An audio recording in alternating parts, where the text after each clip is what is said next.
Méconnue, souvent décriée, appelée le machin par le général de Gaulle, l'ONU est l'Organisation des Nations Unies. Son siège est à New York. Elle rassemble la quasi-totalité des États du monde, soit environ 200. La France y a un rôle particulier. Elle fait partie des 5 grands, les 5 grands qui ont un droit de veto au Conseil de sécurité de l'ONU. J'ai eu le grand honneur de représenter l'Assemblée nationale, de représenter notre pays lors d'auditions parlementaires très particulières, exceptionnelles, les premières après la crise de la Covid.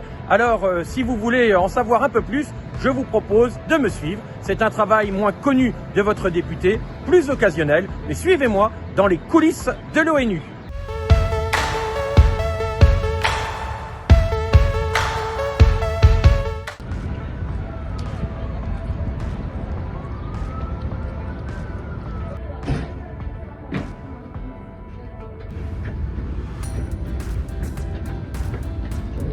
Nous voilà à l'intérieur du hall principal d'entrée, c'est le hall dit des drapeaux, comme vous pouvez le constater.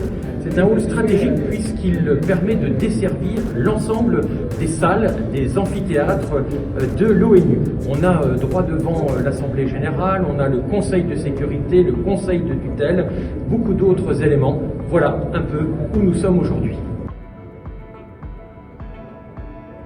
Nous sommes ici dans le hall des pas perdus. C'est évidemment un lieu de passage, un lieu de rencontre, un lieu de conciliation, de conciliabule, mais c'est aussi un endroit où de nombreuses œuvres d'art sont réunies. Elles ont été offertes par les États. Vous allez en découvrir un certain nombre. On dit que la culture, les arts rapprochent les peuples. Eh bien, je crois qu'il y a encore du travail de ce côté-là. Un des exemples d'œuvres d'art, c'est ce portrait de Nelson Mandela qui a été offert par la Belgique en 2006 à l'occasion de sa libération.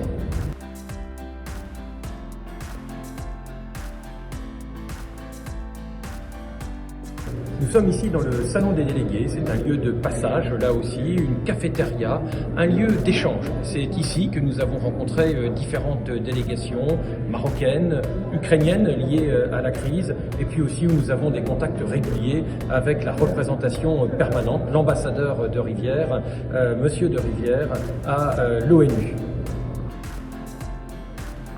Eh bien écoutez, nous sommes ici dans la salle de l'Assemblée générale. C'est cette salle qui accueille régulièrement les délégations étrangères, les chefs d'État. Et c'est cette salle qui nous accueille pour les 2 jours d'audition parlementaire qui nous réunissent en ce moment.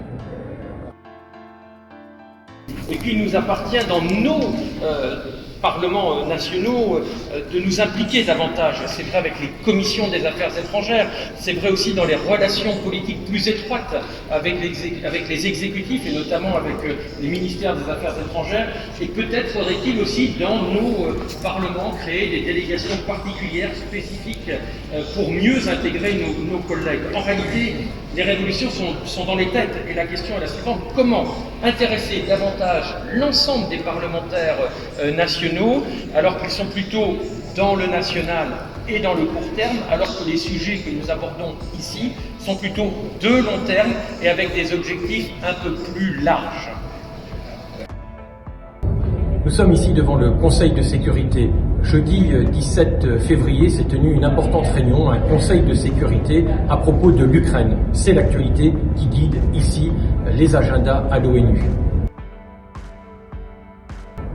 C'est des bords de East River que nous achevons cette petite rencontre. J'espère qu'elle vous aura permis de découvrir quelques éléments méconnus de l'ONU, une institution souvent décriée mais qui pourtant est utile à la paix internationale. Je vous donne rendez-vous dans 15 jours. D'ici là, portez-vous bien et bon week-end.